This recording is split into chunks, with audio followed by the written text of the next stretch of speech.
lahu dzalik fa aslamal majusiyu. Jadi suatu saat Nabi Ibrahim itu kan terkenal Abu Duyuf, orang yang mesti menservis tamu-tamu itu. Kita tahu dulu itu tidak ada warung, tidak ada hotel, tidak ada, ya pokoknya tidak ada mall, sehingga kalau orang pergi itu kelaparan betul itu. Bahwa orang kaya pun kelaparan karena melewati padang pasir itu. Kalau sekarang kan orang mau sowan kiai makan dulu, karena takutnya di rumah kiai kan makan sungkan, jadi makan dulu nanti di kiainya tinggal pura-pura makan. Kalau dulu memang makan nih tamu itu wajib betul, kalau tidak ya kelaparan betul tamu itu. Sehingga cerita suatu saat di antara tamu itu berakidah, berfaham majusi atau beragama majusi lah gampangannya itu. Terus Nabi Ibrahim nggak mau, saya mau ngasih makan syaratnya Anda harus Islam gitu. Akhirnya orang ini putus asa kemudian meninggalkan Nabi Ibrahim. Saat itu, saat orang itu meninggalkan Nabi Ibrahim, Allah memberi wahyu ke Nabi Ibrahim. Orang itu umurnya 50 tahun dan dia hidup karena tak kasih makan. Terus kata Allah, mundu khamsina sanatan nut'imuhu ala kufri. Saya yang Tuhan saja ngasih makan dia 50 tahun tanpa syarat dia harus Islam. Kamu baru dimintai makan sehari mensyaratkan Islam. Walhasil terus Nabi Ibrahim ngejar orang Majusi itu, terus monggo-monggo makan di rumah saya. Singkat cerita terus orang Majusi itu tanya, kenapa Anda berubah pikiran? Terus Nabi Ibrahim cerita bahwa beliau ditegur Allah kemudian harus melakukan itu. Jadi cerita-cerita seperti itu banyak.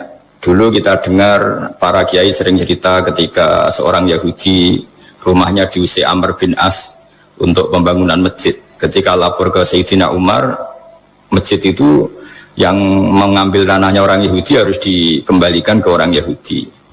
Dulu guru-guru kita juga sering cerita Sayyidina Ali itu pedangnya dicuri sama orang Yahudi. Ketika ketemu di pasar atau di jalan, kemudian Sayyidina Ali yakin itu pedangnya, dilaporkan ke Qadhi Syureh. Setelah itu Sayyidina Ali diminta buktinya apa, saksinya siapa kalau itu pedang Anda. Saksinya Hasan dan Husain. Tapi kata hakim, Sayyid Hasan Husain itu keluarga Anda, tidak sah jadi saksi. Zaman itu Sayyidina Ali masih berargumentasi, waqad qala Rasulullah sallallahu alaihi wasallam Hasanun wa Husainun sayyida syababi ahli jannah. Tapi kata Imam Sureh, tetap standar saksi itu tidak boleh dari keluarga. Singkat cerita, qadhinya itu pakai standar hukum usul fikih, al-qaulu qaulu sahibil yad. Yang dibenarkan adalah yang sekarang megang barang itu. Ketika nggak ada saksi, al-musaddaq, yang dibenarkan al-qaulu qaulu sahibil yad, yang dibenarkan ya yang megang barang itu. Singkat cerita dimenangkan oleh orang Yahudi tadi. Setelah dimenangkan, Sayyidina Ali agak kecewa, masa seorang Amirul Mukminin sidang di pengadilan negeri kalah. Tapi orang Yahudi tadi akhirnya insaf, sadar sampai masuk Islam, sampai beliau ngendikan bihada taqumus sama wal ard, karena ini langit dan bumi berdiri karena keadilan itu. Jadi ini cerita-cerita referensi yang bisa menolong teman-teman siapapun berkomunitas internasional. Karena pikiran saya sederhana ya, al ilmu yurisul ahwal, ilmu itu melahirkan sikap. Jadi kalau kita punya referensi yang cukup tentang toleransi, insya Allah kita hidup di mana saja punya toleransi, karena toleransi itu juga ajaran agama. Di antara yang diceritakan para guru-guru kita adalah ketika Nabi mau dibunuh oleh orang namanya Daksur atau Duksur, siapa enggak tahu KTP-nya saya. Kiai kalau baca Daksur. Ketika beliau sedang santai di satu tempat, tahu-tahu ada orang yang mengambil pedangnya kemudian bilang mayyamna'uka minni ya Muhammad, sekarang Anda sama saya berdua, siapa yang bisa menghalangi kamu? Nabi dengan rileks menghentikan Allah. Kemudian si Daksur ini gemetar, pedang jatuh, kemudian diambil Nabi. Sekarang ya Daksur mayyamna'uka minni, yang bisa menghalangi kamu siapa? Orang itu bilang la ahada, tidak siapapun. Nabi dengan gampangnya fa'afa anhu, Nabi memaafkan. Padahal ini jenis harbi, jenis orang yang jelas punya niat bunuh. Terus artinya kita-kita yang ngaji di pesantren, saya ngaji di Mbah Maimun, punya Bapak Kiai Nur Salim, semuanya ngajarkan bahwa di mana-mana perang kekerasan itu ya karena kita diperangin. Udina lilladzina yuqatalun, karena kita diperangi kita boleh perang. Qatilul ladzina yuqatilunakum. Jadi yang boleh kita perangi ya zaman kayak kita dulu dijajah Belanda, dijajah Jepang zaman itu. Ketika sudah tidak ada penjajahan, ya alasan itu sudah hilang karena mereka tidak merangi kita. Jadi apa ya, perang ya ada konteks rasionalitasnya, damai juga ada konteks rasionalitasnya. Tapi karena kita punya tradisi referensi, teman-teman yang di Jerman tak bantu tadi, ada kitab Arisal Al-Qusyairiyah, terus ada beberapa cerita-cerita tadi kayak Daksur. Kalau ayatnya jelas ya, jelas qatilul ladzina yuqatilunakum wa in janahu lisalmi fajnah laha wa tawakkal 'ala Allah. Bahkan seperti yang diceritakan Profesor Quraisy tadi, yang sedang kita benci pun bisa saja suatu saat teman. Dalam surat Mumtahanah itu atau Mumtahinah ada ayat asawwau ayyaj'ala bainakum wa bainal ladzina ataitum minhum mawaddah. Bisa saja orang yang sekarang kamu benci suatu saat kamu cintai.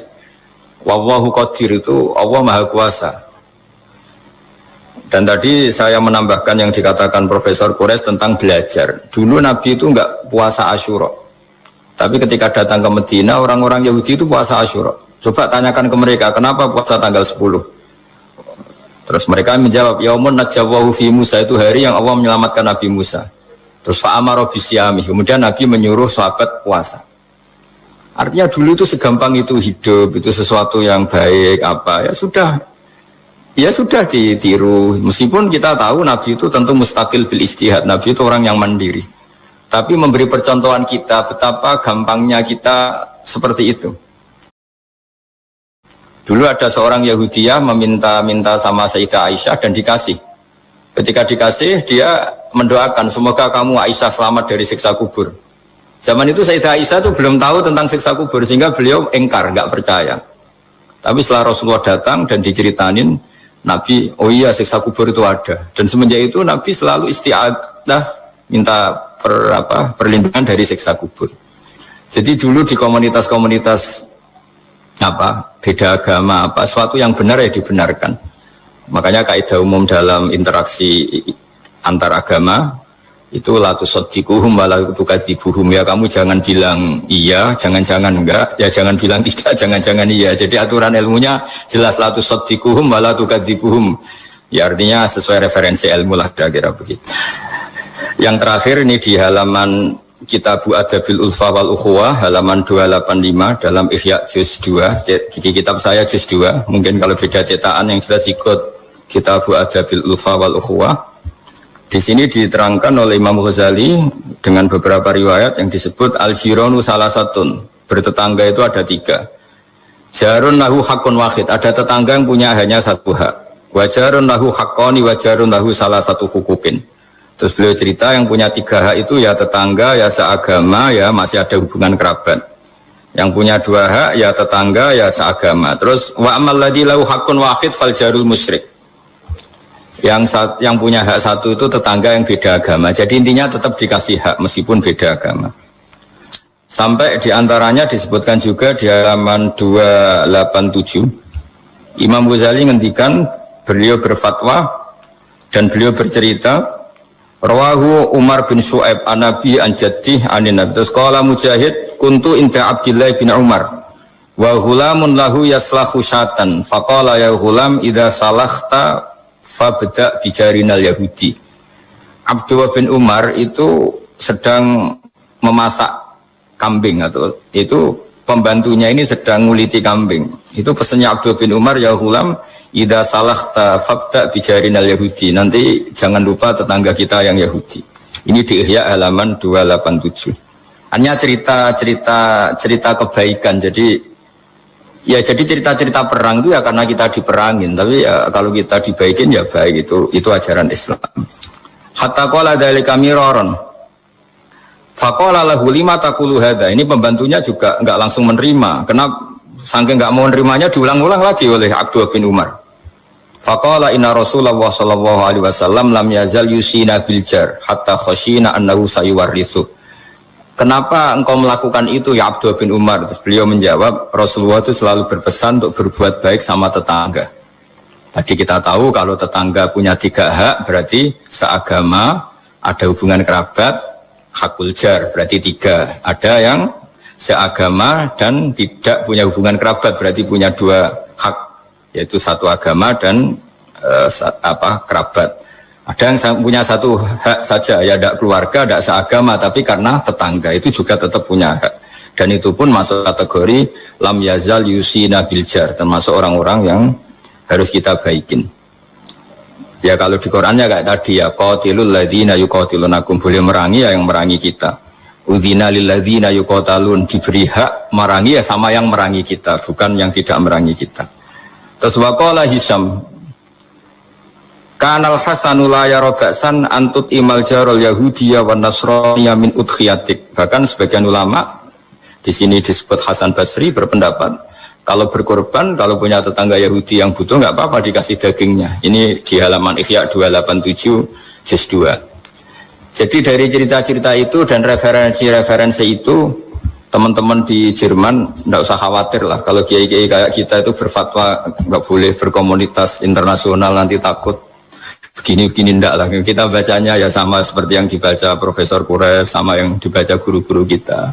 Jadi itu kalau boleh dikatakan sumbangan saya lah, bahwa di kita di pesantren itu ajaran-ajarannya juga seperti itu. Dan tadi beberapa kita saya sebutkan halamannya supaya bisa dicari, supaya tidak kelihatan hoax, juga tidak bikinan saya gitu, supaya jelas itu. Dan saya mohon maaf karena nggak bisa ngikuti sampai selesai, tapi saya ngapresiasi, semoga jadi syawal yang baik. Minal aidin wal faizin. Minal aidin artinya kita kembali menjadi ahli surga. Saya termasuk yang sependapat dengan kitab yang saya baca. Dulu kita ini ahli surga karena Nabi Adam lahirnya di surga dan diciptakan di surga. Karena satu kesalahan beliau harus kembali ke bumi. Dan setelah puasa itu selesai dan diterima, kita kembali ke ahli surga lagi, maksud minal aidin, kita kembali lagi berstatus sebagai ahli apa? Surga. Dan itu dimulai dari saling memaafkan, karena yang menghalangi masuk surga itu hak adami. Manusia itu kan paling kikir untuk memaafkan orang lain, padahal kalau hak adami belum selesai itu Allah tidak mau memaafkan. Makanya syaratnya masuk surga harus kita saling memaafkan. Dengan cara seperti itu insya Allah kita minal aidin wal faiz.